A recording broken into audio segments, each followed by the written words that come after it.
Hi, and welcome to Reading with Leon. We are going to read Alice in Wonderland by Walt Disney. Leon's running around playing. Once upon a time, there lived a little girl called Alice. One day, Alice was listening to her history lesson. Alice, you are not paying attention, her sister scolded. But it's dull. The book needs pictures. Mommy? Nonsense, her sister said. In my world, every book would have pictures, Alice replied, and everything would be nonsense. Alice in the tree, and Dinah is playing with a butterfly. It's a Leon. Hi. You want to come listen to a story? Yeah? Really? Did you hear that, everybody? Later, Alice was resting in the soft grass. She thought about her special world and began to fall asleep. Suddenly, a white rabbit ran by. I'm late, he cried. He was a talking rabbit in a coat with a pocket watch. Mr. Rabbit, wait, Alice called after him. I'm late for a very important date. No time to talk. I'm late, he answered. Then he disappeared down a rabbit hole. There he is with his waistcoat running into the rabbit hole. Let's see how.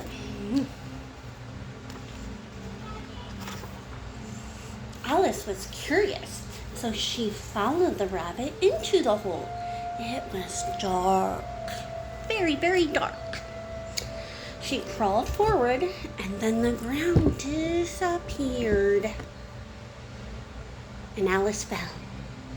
But she fell very slowly.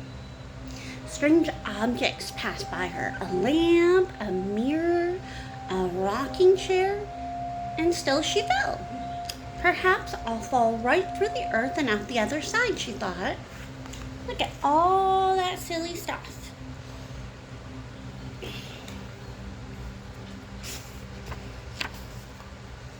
Finally, Alice reached the bottom.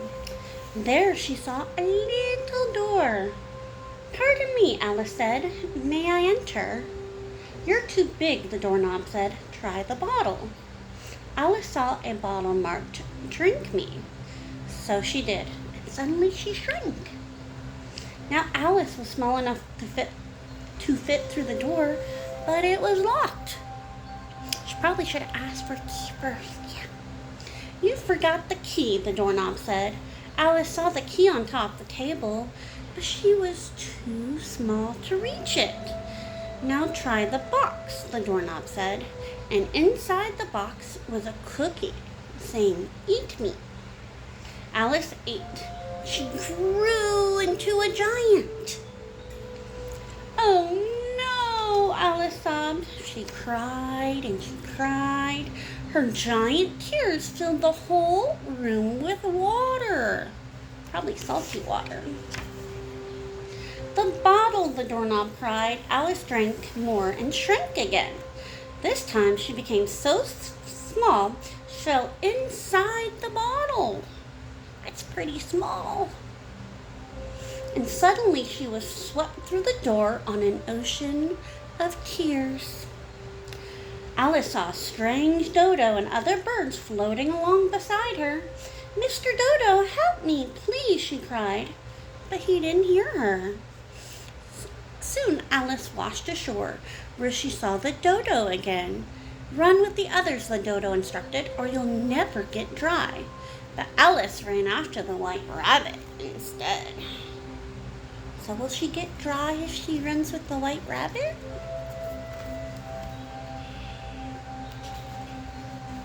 Alice followed the rabbit into a forest, where she met Tweedledee and Tweedledum. I think they're twins.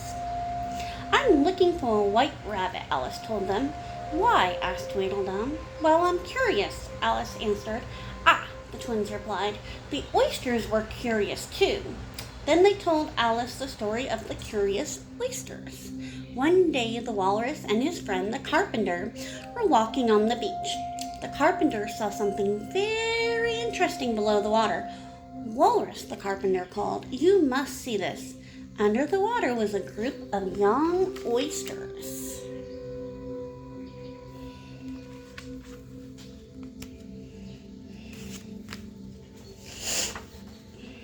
"Come with me," the walrus said to the oysters.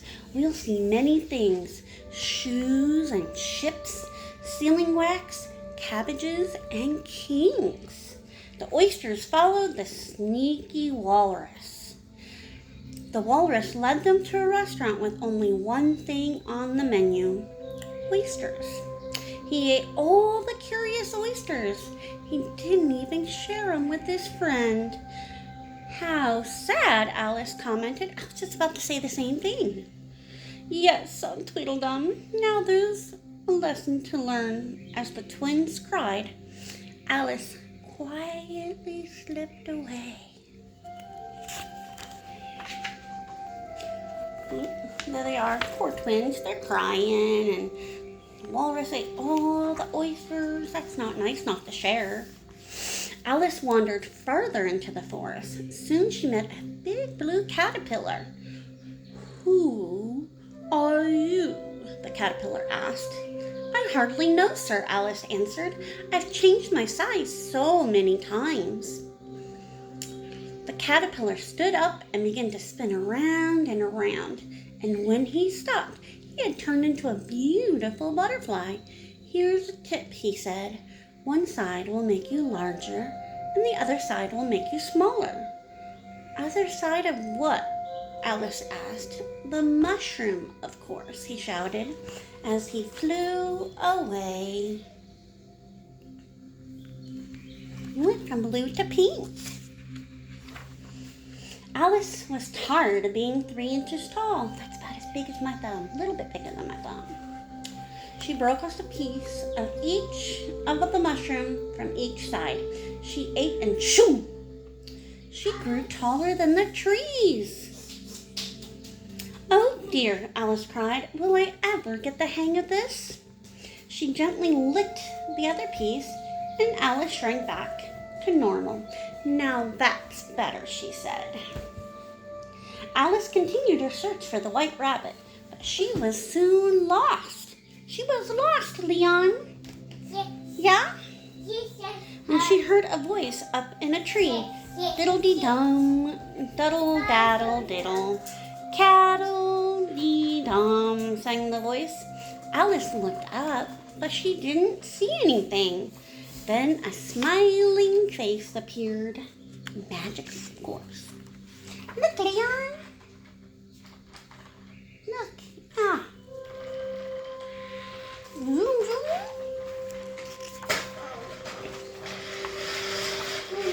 "Why, you're a cat," Alice said. "A Cheshire cat," he replied as a body appeared out of nowhere like magic. "I'm looking for the white rabbit," Alice said. "Where should I go?" "Where do you want to go?" the Cheshire cat asked. "Well, I don't know," Alice answered. How would she know where to go? All she needs to do is find the white rabbit. "Then it doesn't matter. If I were looking for a rabbit, I'd stand on my head," the silly cat said. So silly. "You could ask the martyr. He's to the left. I'd ask the Mad Hatter. He's to the right. He really is mad, but most everyone here is. As you can see, even I'm not all there." Then the Cheshire cat disappeared.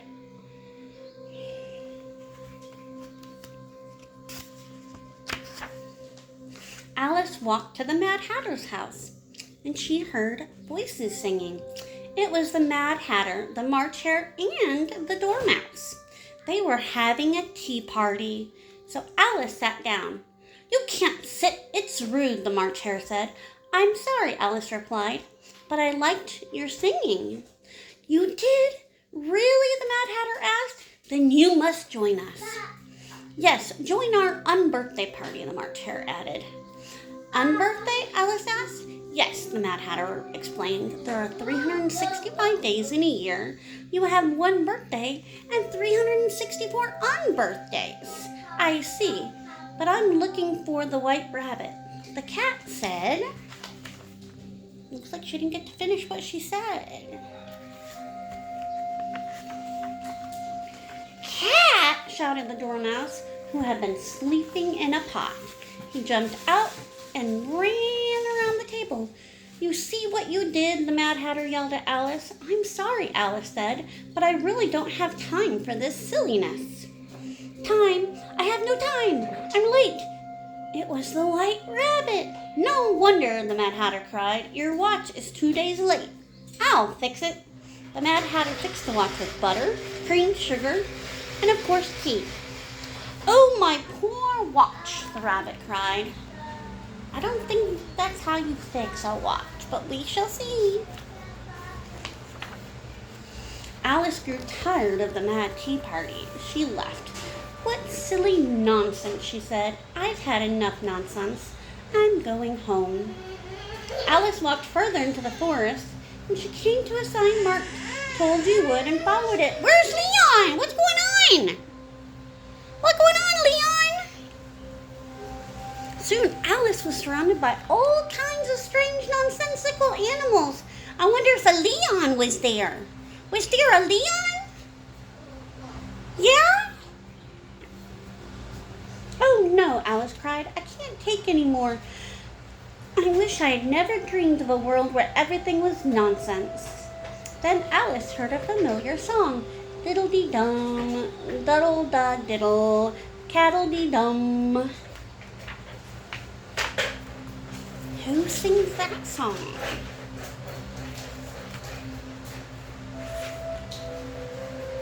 Oh, Cheshire Cat, it's you, Alice called. I've had enough. I want to go home, but I've lost my way. That's because all ways here are the Queen's ways, he replied. Queen? What Queen? Alice asked.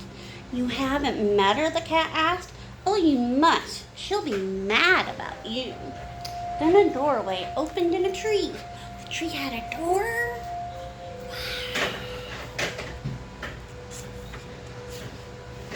Alice entered, and soon she heard 3 playing cards singing about painting the roses red. Why are you doing that? Alice asked the 3 playing cards. We planted white roses by mistake, the 2 of clubs replied. The Queen of Hearts like red. If she finds out, she'll chop off our heads. Alice hurried to help them. Suddenly the sound of drums and trumpets blared. It's the Queen, the cards cried. The Queen is coming. Alice and the cards got down on their knees. Announcing Her Royal Majesty the Queen of Hearts, the White Rabbit proclaimed. Oh, and the King too. The King is such a little minion.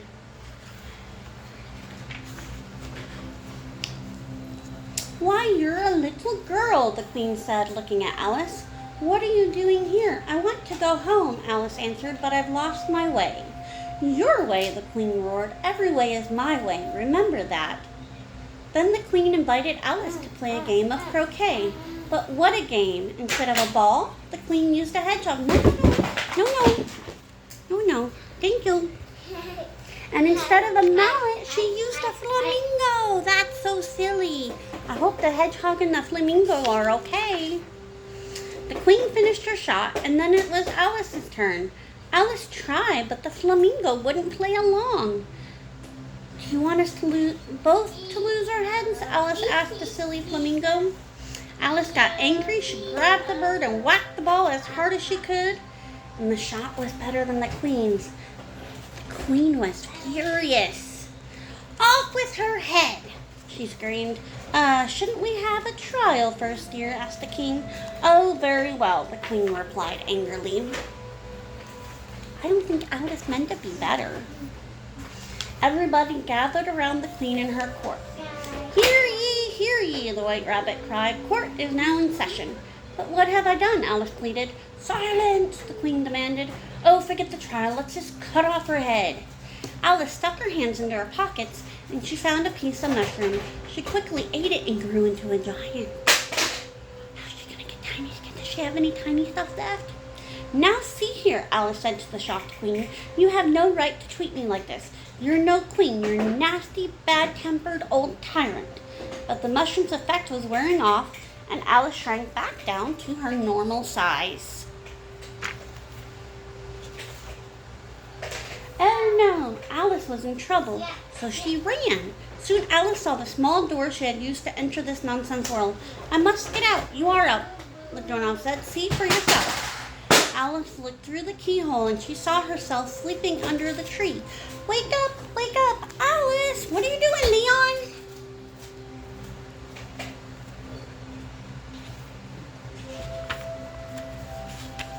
Come here. Look, Alice! And Alice woke up. She was back. Alice, her sister said, you were dreaming. What nonsense. Yes, it was nonsense, Alice agreed. It was fun, but I've had enough nonsense to last me for quite some time. Shall we go home now? Are they going to go home? They did. It's the end. You want to say bye-bye?